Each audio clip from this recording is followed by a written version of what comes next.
یعنی مسلمان غیر مسلم کے مقابلے میں مسلمان کیا ہے؟ بااعتماد ہے، اس لیے کہ وہ اللہ سے ڈرنے والا ہے۔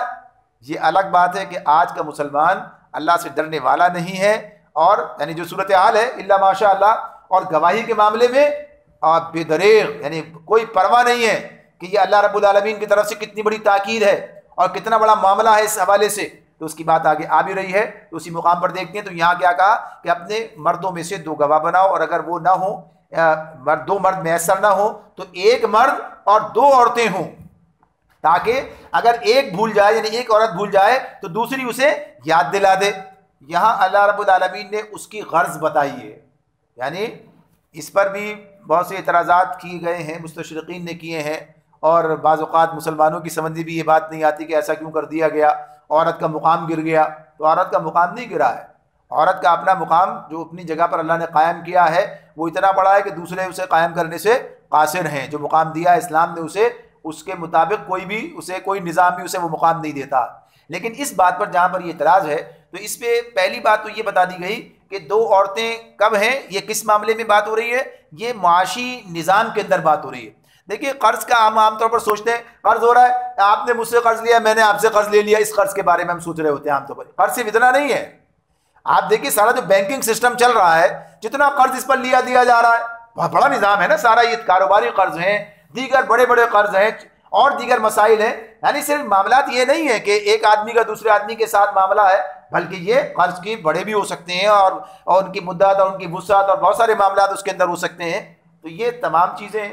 اور پھر اس اعتبار سے اللہ رب العالمین نے خاتون کے لیے جو مقام رکھا ہے وہ کیا ہے؟ وہ مقام اس کا گھر ہے، وہ اس کی خانگی زندگی ہے۔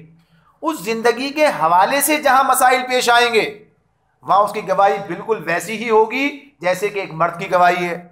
لیکن یہ کون سا نظام ہے؟ یہ معاشی سسٹم ہے۔ اور گواہ کی ضرورت کب پیش آئے گی؟ گواہ کی ضرورت اس وقت پیش آئے گی جب کوئی نزاع، یعنی کوئی جھگڑا ہو جائے گا، یعنی اس معاملے میں کسی قسم کی نزاعی کیفیت پیدا ہو جائے گی اور پھر عدالت کی ضرورت پڑے گی، تو گواہ لاؤ بھائی۔ قاضی صاحب کیا کہیں گے؟ لائیے کون سا گواہ ہے آپ کے پاس؟ تو اب یہ ظاہر سی بات ہے گواہ پیش کیا جائے گا، کہاں جائے گا؟ عدالت میں جائے گا۔ یعنی اس معاملے میں تو اسلام یہ پسند نہیں کرتا کہ عورتوں کو ان معاملات کے اندر عدالتوں تک جو ہے لے کر جایا جائے، یہ ان کا کام نہیں ہے، ان کا کام جہاں ہے وہاں ہو۔ تو یہ تو اس صورت میں بتایا جا رہا ہے کہ اگر ایسی صورت ہے کہ میسر نہیں ہے مرد، تب عورت کو بناؤ، تو پھر کہا گا 2 عورتوں کو بناؤ، تاکہ ایک نہیں بلکہ 2 ایک ساتھ ہوں۔ اور اس کی غرض کیا بتا دی؟ یہ نہیں کہ ان کی اہلیت نے، بلکہ کیا بتایا؟ ایک بھول جائے تو دوسری اس کو یاد دلا دے۔ اچھا، انسان کی فطرت، اس کا مزاج، اس کی کیفیات کس نے بنائی ہے؟ اللہ نے بنائی ہے۔ اللہ رب العالمین جانتا ہے کس کے اندر کیا صلاحیت رکھی ہے۔ اللہ تعالیٰ نے مردوں کے اندر الگ صلاحیتیں رکھی ہیں، عورتوں کے اندر الگ صلاحیتیں رکھی ہیں۔ مردوں کے اندر صلاحیتیں اللہ نے الگ رکھی ہیں جو مردوں کے مردانہ کام کے لیے ضروری ہیں۔ یعنی مرد جو کام کرتے ہیں، حفاظت کا کام کرتے ہیں، کمانے کا کام کرتے ہیں، یعنی سخت جان بنایا ہے، سخت کوش بنایا ہے، محنت کرنے والا ویسا ہی جسم دیا ہے، ویسے ہی اللہ نے مزاجی کیفیت بھی بنائی ہے۔ عورتوں کی مزاجی کیفیت بالکل الگ بنائی ہے اس سے۔ ان کے اندر جذبات زیادہ ہوتے ہیں، ان کے اندر جذبہ تراحم زیادہ ہوتا ہے، ان کے اور دیگر معاملات ہیں، یعنی جو بچوں کی پیدائش کے حوالے سے، بچوں کی پرورش کے حوالے سے اور قربانی دینے کے حوالے سے، یعنی گھر کا نظام چلانے کے لیے الگ ایک نظام اس کا مزاج بنایا، تو اس کے اندر یہ چیز موجود ہے جو اللہ نے خود بیان کر دی۔ ایک بھول جائے تو دوسری اسے یاد دلاتے، یعنی اس کا معاملہ یہ معاشی سسٹم میں نہیں ہے۔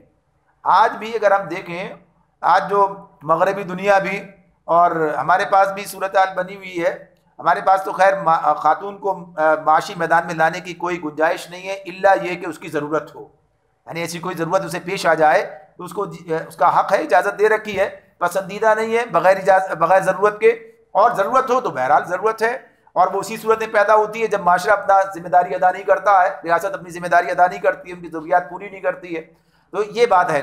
لیکن مغربی دنیا کے اندر بھی اور یہاں پر بھی صورتحال کیا ہے کہ عورتوں کے معاوضے کم دیے جاتے ہیں مردوں کے مقابلے میں، اور بہت سی ایسی خبریں آپ پڑھتے رہتے ہیں، آپ کے سامنے آتی ہیں۔ یہ ایک بات ہے جو بالکل واضح ہے۔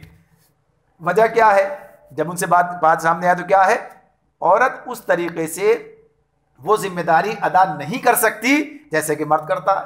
تسلیم ہے نا، اس بنیاد پہ اس کا معاوضہ کم رکھا ہے، اس کے ساتھ معاملات دوسری درجے کے کر رکھے ہیں، یہ کیا بنیاد ہے؟ اسی لیے کہ اللہ نے اسے اس کے لیے بنایا ہی نہیں. یہ بات اپنی جگہ ہے کہ مرد جتنی ذمہ داری کا بوجھ اٹھا سکتا ہے عورت نہیں اٹھا سکتی ہے، یعنی بات اپنی جگہ ہے. تو اس معاملے میں اب ایک طرف تو اس کا یہ کام کر رہے ہیں کہ اس کے معاوضے کم کر رہے ہیں، لیکن اس بات کو تسلیم نہیں کر رہے کہ اللہ نے اسے اس کے لیے بنایا نہیں ہے.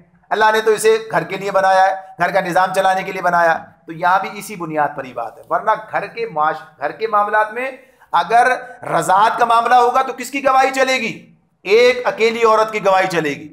اگر کوئی عورت یہ کہہ دے کہ میں نے اس بچے کو اپنا دودھ پلایا ہے، کوئی دوسرا گواہ اس سے نہیں مانگا جائے گا، اور وہ تمام قوانین اس کے اوپر لاگو ہو جائیں گے جو رضاعت کے معاملے میں عائد ہوتے ہیں. یعنی اگر ایک عورت کہہ دے کہ میں نے اس بچے کو، جب یہ بچہ تھا میں نے اسے دودھ پلایا ہے، تو اب یہ کیا اس کا رضائی ماں اس کی ہو گئی، اور اس کے بہن بھائی سب اس کے رضائی بہن بھائی ہو گئے. اب رشتے تعلق ساری چیزیں جو ہیں بالکل الگ ہو کے رہ گئی، ختم ہو گیا نظام. تو ایک عورت کی گواہی ہے نا. یہاں پر لعان کا معاملہ آتا ہے، جب گھر کے اندر مرد عورت پر الزام لگا دے بدکاری کا، اور پھر کہا کہ وہ ثابت نہ کر سکے تو کیا کرے گا؟ قسمیں کھائے گا. اللہ تعالیٰ نے اس کو ہمارے سامنے رکھا ہے. یہ لعان کی بات بھی آگے آ جائے گی، اس وقت آپ کے سامنے بات ہوگی کہ کیا کہا اس کے لیے، کیا طریقہ بتایا. 4 مرتبہ قسمیں کھائے گا مرد، اور 5ہی مرتبہ قسم کھا کے کہے گا کہ مجھ پر اللہ کی لعنت اگر یہ بات غلط ہو، اس طرح سے کہے گا. اور کیا کہا، عورت پر سے سزا اسی طرح ٹل سکتی ہے کہ وہ بھی 4 ہی مرتبہ قسمیں کھائے گی، 8 مرتبہ نہیں کھائے گی. بھائی اس طرح سے تو برابر ڈبل ہونا چاہیے. تو یہ سب باتیں سامنے واضح ہیں نا.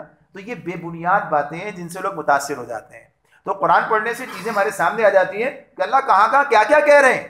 لہٰذا اس سے کوئی اس معاملے میں نہ تو کسی اعتراض کی گنجائش ہے، اور جنہیں اعتراض کرنا ہے وہ کرتے ہی رہیں گے، ان کے اعتراض کی بھی پرواہ نہیں کرنی ہے. تو یہ بنیادی طور پر معاشی ہدایات کی بنیاد پر اللہ تعالیٰ کی طرف سے یہ ہدایات ہیں کہ اگر مرد دونوں میسر نہ ہوں تو ایک مرد اور 2 عورتیں ہوں، تاکہ ایک بھول جائے تو دوسری اسے یاد دلا دے. آگے چلتے ہیں. وَلَا يَأْبَ الشُّهَدَاءُ إِذَا مَا دُعُوا، فرمایا اللہ تعالیٰ نے گواہوں کو جب گواہ بننے کے لیے کہا جائے تو انہیں انکار نہ کرنا چاہیے. مگر مسئلہ پھر وہی آ جاتا ہے آج کا معاشرہ. دیکھیے یہ ساری چیزیں کہاں آ رہی ہیں. وہی بات ہے، ہم جب سوچتے ہیں کہتے ہیں بھائی یہ بات کیسے عمل پیرا ہو سکتی ہے. جب ہم اسی معاشرے میں بیٹھ کر سوچ رہے ہوتے ہیں تو عمل پیرا ہونا مشکل لگتا ہے. لیکن جب ہم اس اسلامی معاشرے میں چلے جاتے ہیں جو سوسائٹی بنائی ہے اللہ کے رسول نے، وہاں آسان ہوتا ہے سارا معاملہ. وہاں پر یہ چیزیں مشکل نہیں لگتی ہیں. لیکن موجودہ معاشرے کے اندر یہ چیزیں مشکل لگتی ہیں. اب یہ بات اپنی جگہ ہے کہ اس معاشرے کے اندر اس صورتحال میں یہ نہیں کہ اب چھوڑ دیا جائے اسلام، اب تو بھائی ہو ہی نہیں سکتا. اب زیادہ قربانی، زیادہ ایثار ہے، زیادہ مشکل ہے، تو اجر بھی زیادہ ہوگا. اجر بھی زیادہ ہوگا. کہا ہے نبی کریم صلی اللہ علیہ وسلم نے ایک وقت ایسا آئے گا کہ اسلام پر عمل کرنا کیسا ہو جائے گا، جیسے آگ کا انگارہ ہاتھ پر رکھنا. تو کیا اس وقت عمل نہ کیا جائے، چھوڑ دیا جائے اسلام کو؟ اسلام پر عمل کیا جائے گا. اس وقت بھی عمل کرنے والے کو عمل کرنا ہے. یہ الگ بات ہے کہ اس کا اجر اسے بہت بڑا ملے گا. یہ کہا ہے نا کہ اس کا جو ہے غربا کے لیے خوشخبری ہے. یعنی جب اسلام اجنبی ہو جائے گا، اس کے احکامات اجنبی ہو جائیں گے، اس پر عمل درآمد مشکل ہو جائے گا، تو اس پر اجر، اس وقت عمل کرنے والوں کا اجر اتنا بڑا ہوگا. تو یہ اجر کی بات ہوگی. اس کا مطلب یہ نہیں ہوگا کہ آدمی وہ کام چھوڑ دے گا. البتہ صرف دیکھنے کی بات یہ کہ اسلام جو احکامات دے رہا ہے وہ مشکل احکامات نہیں، آسان ہے. شرط یہ کہ وہ نظام بن جائے، وہ معاشرہ بن جائے، وہ سسٹم بن جائے، تو چیزیں اس طرح نظر آئیں گی. تو ہمیں اس سارے کام کو کرنا ہے. جب ہم ان کو الگ کر کے دیکھ لیتے ہیں اور کہتے ہیں یہ صاحب تو عملاً ممکن ہی نہیں ہے، تو ہم اصل کام کو چھوڑ بیٹھے ہوتے ہیں.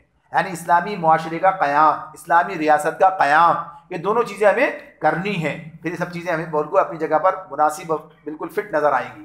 تو کیا کہا کہ گواہوں کو جب گواہ بننے کے لیے کہا جائے تو انہیں انکار نہ کرنا چاہیے. آج کے دور میں گواہ کو جس طرح ستایا جاتا ہے اور اس کو جتنا پریشان کیا جاتا ہے اور اس کو جتنا گویا کہیے کہ اس کے تحفظ جو ہے وہ غیر یقینی ہو جاتا ہے، سارے معاملات حالات ہیں.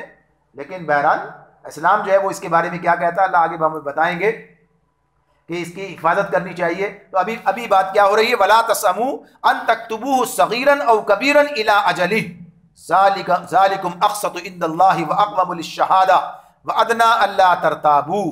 اللہ تعالیٰ فرماتے ہیں معاملہ خواہ چھوٹا ہو یا بڑا. اب یہ بات آ گئی، ابھی جیسے عرض کیا تھا کہ صرف چھوٹے چھوٹے تو نہیں ہوتے، بڑے بھی ہوتے ہیں نا. پھر کیا ہوتا ہے، بھائی تو بڑی بات ہے، یہ تو ٹھیک ہے، چھوٹی بات نہیں. تو کہا اللہ نے کیا بتا دیا اصول، معاملہ چھوٹا ہو یا بڑا. ان تکتبوہ صغیرا او کبیرا، چھوٹا معاملہ ہے یا بڑا معاملہ، تو الی اجلہ یعنی میعاد کی تعین کے ساتھ. پھر آگے نا واضح بات آ گئی، الی اجلہ اس کی میعاد کے تعین کے ساتھ اس کی دستاویز لکھوانے میں تساہل نہ کرو. یعنی کام تمہیں کرنا چاہیے. ذالک مقصد عند اللہ، یہ اللہ کی طرف سے، اللہ کے نزدیک تمہارا طریقہ تمہارے لیے زیادہ مبنی بر انصاف ہے.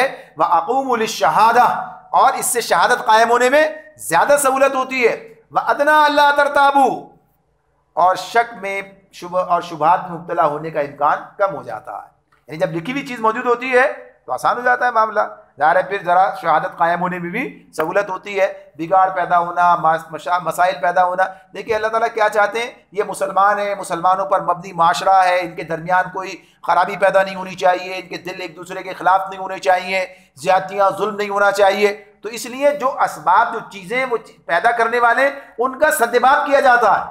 ظاہر ہے کہ شک پیدا ہو گیا، شبہ پڑ گیا میرے دل میں بھول گیا ایک بات اپنی، مجھے یاد ہی نہیں ہے، اور کوئی اور مطالبہ ہو گیا، بات غلط ہو گئی اور آپس میں ایک دوسرے کے ساتھ ناچاقی ہو رہی ہے، تو اس وقت دستاویز کام آتی ہے. تو اس معاملے میں یہ انسانوں کے لیے ہی مفید ہے، یعنی آپس کے جھگڑے ختم ہو جائیں گے. آگے فرمایا الا ان تکون تجارتا حاضرتا تدیرونها بینکم فلیس علیکم جناح الا تکتبوها. فرمایا ہاں، جو تجارتی لین دین دست بدست تم لوگ آپس میں کرتے ہو اس کو نہ لکھا جائے تو کوئی حرج نہیں. یعنی براہ راست لے رہے ہیں، دے رہے ہیں، تجارتی لین دین ہے، اس کے اندر جہاں کام مشکل ہے، بہت زیادہ کام ہے، تو اس کے اندر یہ بات بتا دی ہے. وَأَشْهِدُوا إِذَا تَبَايَعْتُمْ، مگر تجارتی معاملے طے کرتے وقت گواہ کر لیا کرو. یعنی یہ معاہدات جو تجارتی ہیں اس کے لیے بہرحال گواہی کی بات یہاں پر کی. وَلَا يُضَارَّ كَاتِبٌ وَلَا شَهِيدٌ، کاتب اور گواہ کو ستایا نہ جائے. اب یہ وہ بات ہے جو واضح کی جا رہی ہے. وَلَا يُضَارَّ كَاتِبٌ وَلَا شَهِيدٌ، کاتب کو لکھنے کے لیے بلائیں گے، ہر وقت تنگ کر رہے ہیں، ہر وقت پریشان کر رہے ہیں، اور کہا کہ اللہ نے کہا ذمہ داری ہے، پوری کرنی چاہیے، نہ اس کے آرام کا خیال ہے، نہ اس کی ضروریات کا خیال ہے، اور دیگر مسائل ہیں. تو یہ سب چیزیں نہیں ہونی چاہیے. تکلیف کسی طرح سے، یا یہ بات کہ ستانے کی دوسری بات کیا ہوگی، اچھا اگر تم نے لکھا تھا یہ، اب پوچھ لیں گے، دیکھ لیں گے، تمہیں سمجھ لیں گے. یا گواہ کے گواہی دینے کے لیے آیا ہے، اسے دھمکیاں دی جا رہی ہیں. ایک تو وہی تنگ کیا جا رہا ہے. آج کا جو عدالتی نظام ہے، یعنی آدمی توبہ کر لے گا گواہ بننے سے. یعنی آج کے عدالتی نظام میں اس طرح تنگ کیا جاتا ہے کہ آدمی کہے گا کہ آئندہ کبھی نہیں کروں گا یہ کام. یعنی ایسا تنگ کرتے ہیں. اور اس کے ساتھ ساتھ پھر کیا ہے، مجرم کیا کرتے ہیں، وہ دھمکیاں دیتے ہیں. یعنی اس معاملے میں تحفظ کا مسئلہ پیدا ہو جاتا ہے. یہ تمام چیزیں تو اسلامی معاشرے میں جہاں لوگ اللہ سے ڈرنے والے ہیں، وہاں کیا کہا جا رہا ہے، وہاں یہ بات کی جا رہی ہے کہ کاتب اور گواہ کو ستایا نہ جائے. وَإِن تَفْعَلُوا، اگر تم ایسا کرو گے، فَإِنَّهُ فُسُوقٌ بِكُمْ، تو گناہ کا ارتکاب کرو گے. یعنی کاتب یا گواہ کو ستانا، اسے تنگ کرنا، اسے دھمکی دینا یا اسے پریشان کرنا، یہ کیا ہے، فسق، نافرمانی اللہ تعالیٰ کی، گناہ کی بات ہے یہ. واتقوا اللہ، اللہ سے ڈرو. وَيُعَلِّمُكُمُ اللَّهُ، اللہ تم کو صحیح طریقہ عمل کی تعلیم دیتا ہے. وَاللَّهُ بِكُلِّ شَيْءٍ عَلِيمٌ، اور اللہ اسے ہر چیز کا علم ہے. یعنی اصل علم اس کے پاس ہے، لہذا اس علم کی بنیاد پر یہ ساری باتیں تمہیں بتا رہا ہے. اب آپ دیکھیے جو باتیں اس کے اندر ہمارے سامنے آ گئی ہیں، اب ان چیزوں پر اس طرح عمل درآمد کیا جائے تو یقیناً بہت سارے مسئلے حل ہو جائیں گے، بہت ساری چیزیں ٹھیک ہو جائیں گے. اور جہاں جو نظام ہے، جب وہ عدالتی نظام اس حساب سے بنے گا تو پھر وہ اس بات کا تحفظ بھی کرے گا کہ ہاں کاتب کو اور شہید اور گواہ کو جو ہے اس کو تحفظ بھی فراہم کیا جائے اور اسے پریشانی سے بچایا جائے. اور ظاہر ہے آج بھی نظام میں کسی نہ کسی درجے میں ویسے لکھت پڑھت کے تحت تو چیزیں موجود ہیں، اسے آنے کا معاوضہ بھی دیا جانا چاہیے، یہ سب چیزیں موجود ہیں، مگر معاوضہ دینا تو درکنار، الٹا اسے پریشان کرنا اور اسی سے کچھ رکھوا لینے والا عمل جو ہے اس انتظامیہ نظام کے اندر اس طرح نظر آتا ہے. آگے فرمایا یہ ایک آیت ہوئی ہے جناب، یہ آیت دین جس کا آتا ہے نا سب سے طویل آیت ہے، تو یہ ایک آیت ہے. اس کے اندر قرض کے بارے میں اللہ تعالیٰ نے یہ تفصیل کے ساتھ ساری بات کی ہے. اس کے بعد قرض ہی کے حوالے سے اگلی آیت ہے، اور یہ دو ہی آیتوں پر مشتمل یہ رکوع ہے. اس میں اللہ تعالیٰ فرماتے ہیں وَإِن كُنتُمْ عَلَىٰ سَفَرٍ وَلَمْ تَجِدُوا كَاتِبًا فَرِهَانٌ مَقْبُوضًا، اگر تم سفر کی حالت میں ہو اور دستاویز لکھنے کے لیے کوئی کاتب نہ ملے تو رہن بالقبض پر معاملہ کرو.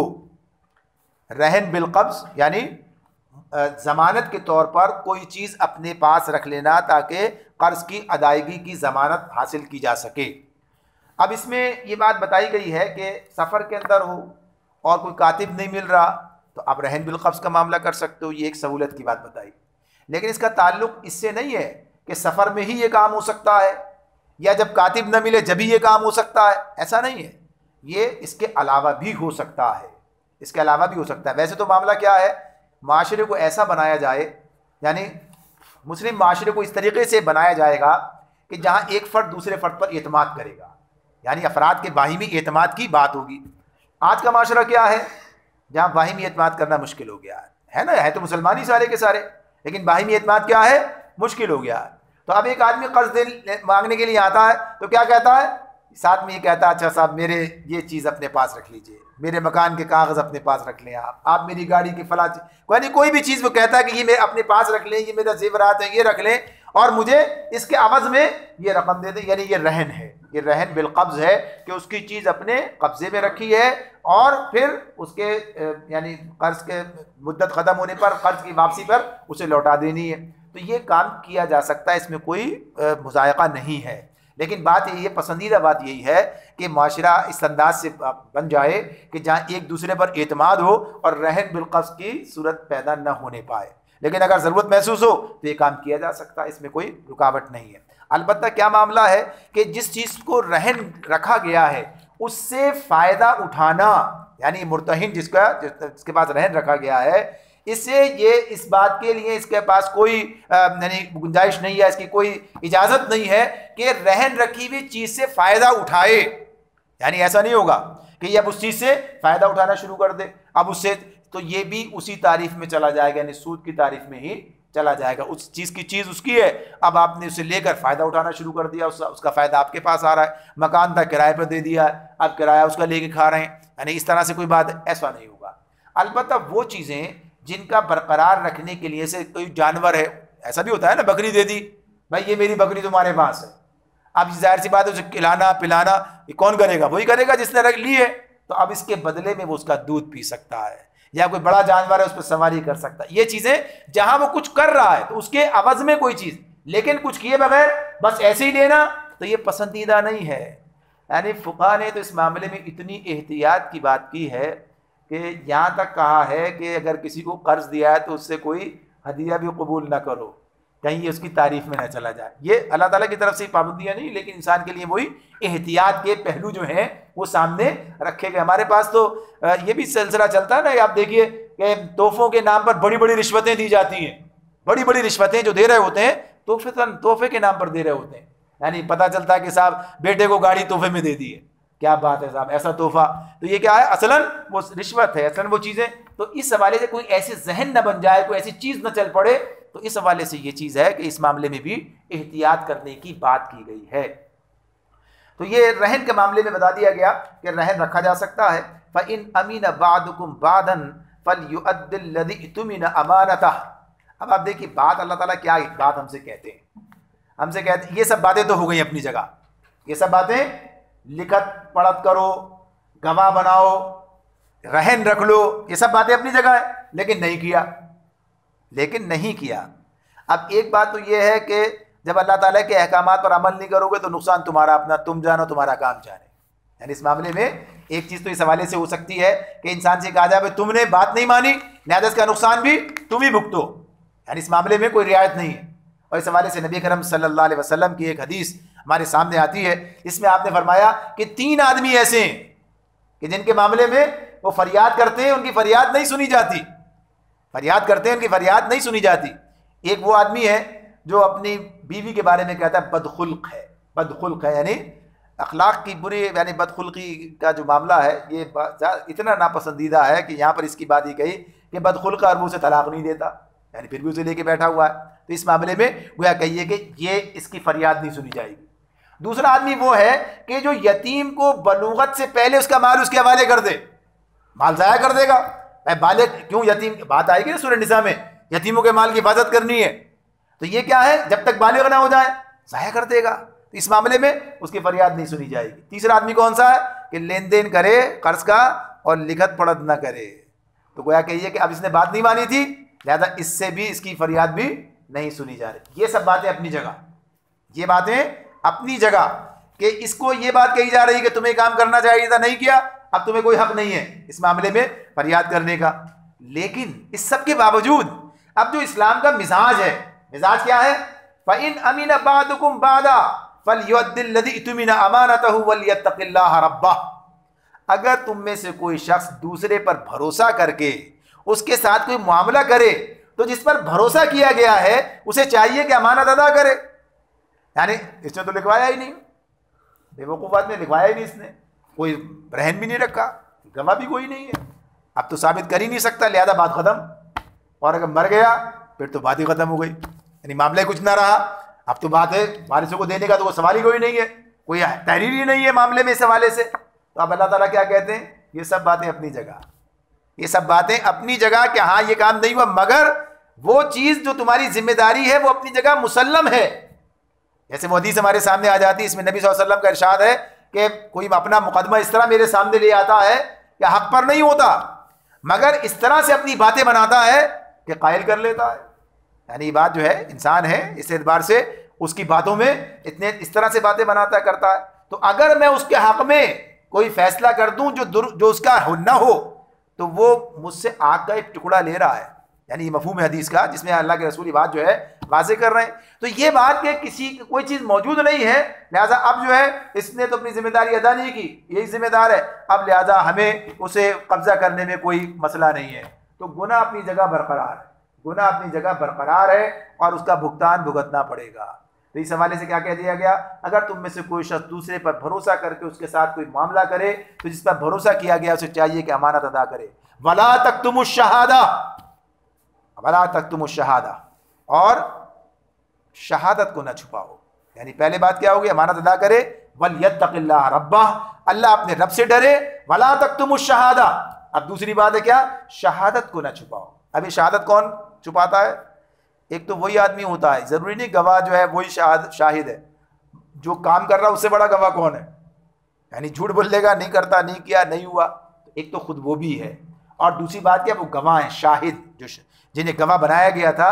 تو کیا کہا گیا ہے, گواہی کو نہ چھپاؤ, گواہی ادا کرنی چاہیے. اللہ رب العالمین نے اس حوالے سے ہمیں باقاعدہ تاکید کی ہے, اللہ کی خاطر اٹھنے والے اور حق کی گواہی دینے والے بنو. یعنی معاملات کے اندر بہرحال آج بہت سارے نظام اس لیے برباد ہیں, خراب ہیں کہ لوگ گواہی دینے کے لیے آمادہ نہیں, کہتے ہیں بھئی ہمیں دوسروں کے چکر میں پڑنے کی ضرورت نہیں ہے.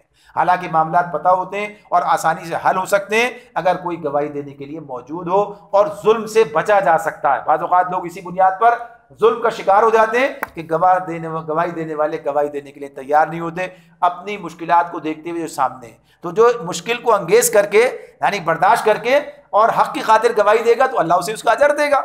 تو اصل چیز یہاں کیا چل رہی ہے, اللہ سے ڈرتے ہوئے اور اجر کی بنیاد پر یہ سارے معاملات ہیں. وَمَن يَكْتُمْهَا فَإِنَّهُ آثِمٌ قَلْبُهُ, اللہ تعالیٰ فرماتے ہیں جو شہادت چھپاتا ہے اس کا دل اس کا گناہ میں آلودہ ہے, اس کا آثم قلبہ, یعنی ایسا گناہ گار نہیں. ایک تو ہوتا ہے نا گناہ وقتی ہو گیا, جس کا دل ہی گناہ میں آلودہ ہو تو بڑی بات ہوتی ہے. یعنی ایک تو ہوتا ہے نا بس گناہ ہو گیا, چلتے پھرتے ہو گیا, بس ہو گئی, کہتے ہیں بس غلطی ہو گئی, یعنی کرتے نہیں عام طور پر, لیکن بس ہو گئی غلطی. یعنی ایسا ہو سکتا ہے, کسی بھی انسان سے ہو سکتا ہے ایسا معاملہ, لیکن جس کا دل گناہ میں آلودہ ہے اس کا مطلب ہے آدھی مجرم ہے. فَإِنَّهُ آثِمٌ قَلْبُهُ وَاللَّهُ بِمَا تَعْمَلُونَ عَلِيمٌ, اللہ تمہارے اعمال سے بے خبر نہیں ہے. یہ جناب علی ہدایات مکمل ہوتی ہیں یہاں پر معاشیات کے حوالے سے جو شروع ہوئی تھی 4 رکوع پہلے. ایسے عرض کیا تھا کہ جہاں صدقات سے بات شروع کی تھی اور یہاں پر لا کر قرض پر بات مکمل کی گئی ہے, درمیان میں سود کا کی لین دین کی ممانعت کی گئی. تو اس طرح سے یہ مکمل ہدایات ہیں.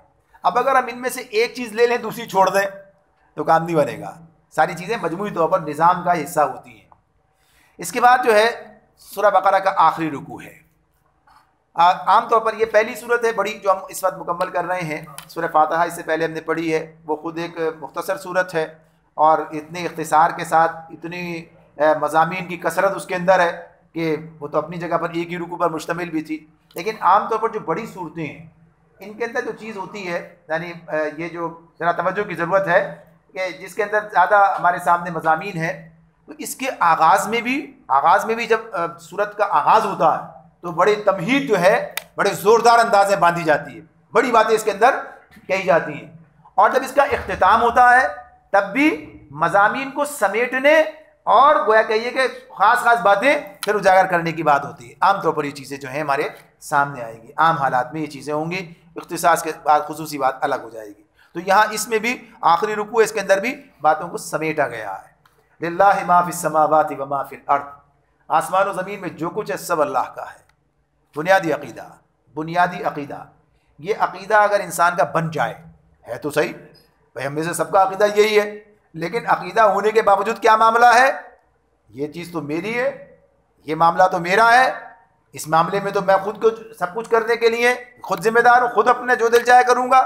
یعنی اس معاملے میں آدمی کہتا تو ہے لیکن اس کے دل میں یہ بات گہری اتر جائے کہ میرا کچھ نہیں ہے، میرا کچھ بھی نہیں ہے، جو کچھ ہے سب اللہ کا ہے، للہ، اللہ ہی کے لیے ہے، آسمان و زمین میں جو کچھ ہے۔ میں کہاں ہوں؟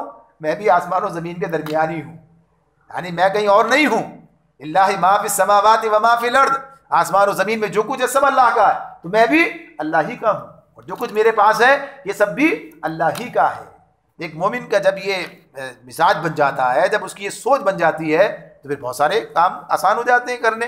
پھر آدمی یہ نہیں کہتا بھائی یہ کیوں اور ایسا کیوں اور ایسا کیوں، جس کی چیز ہے جو چاہے انا للہ و انا الیہ راجعون، ہم اللہ ہی کے لیے ہیں اور ہمیں اللہ ہی کی طرف پلٹ کر جانا ہے۔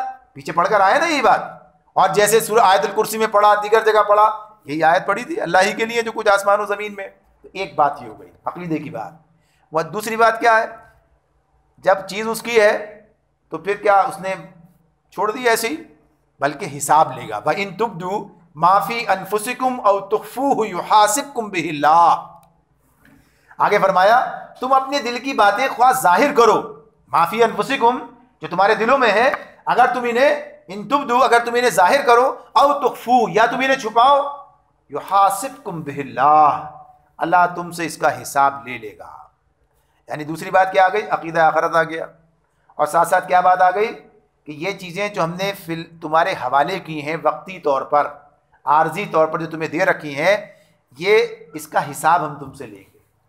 یہ چیزیں ہماری ہیں، اگر چیز ہماری نہیں ہے تو حساب کا کیا سوال پیدا ہوتا؟ بھائی میری چیز ہے، آپ کون ہوتے ہیں حساب لینے والے مجھ سے؟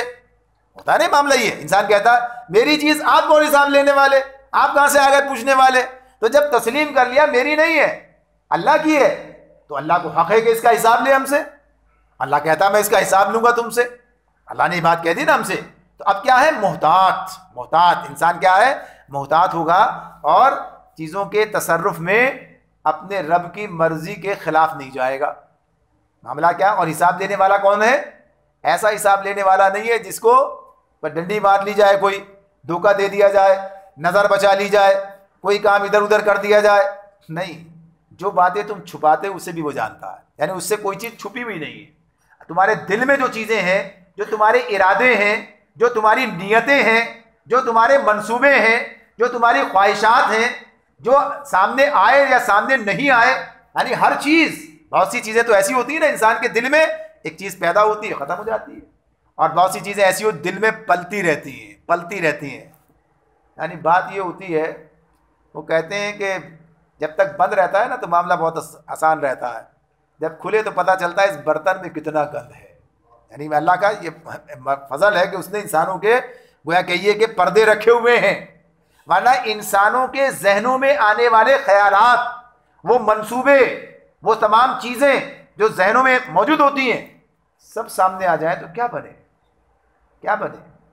اس لیے کہ انسان بہرحال انسان ہے، انسان ہونے کے ناطے سے کبھی تو وسوسوں کے شکار ہو جاتا ہے، اور کبھی ادھر چلا جاتا ہے اس راستے پر، بڑے بڑے منصوبے بناتا ہے دل میں، ذہن میں، سامنے کچھ ہوتا ہے، پیچھے کچھ ہوتا ہے، اندر کچھ اور ہوتا ہے، باہر کچھ اور ہوتا ہے، یہ سب کرتا ہے نا انسان۔ تو یہ سب اللہ پر واضح ہے۔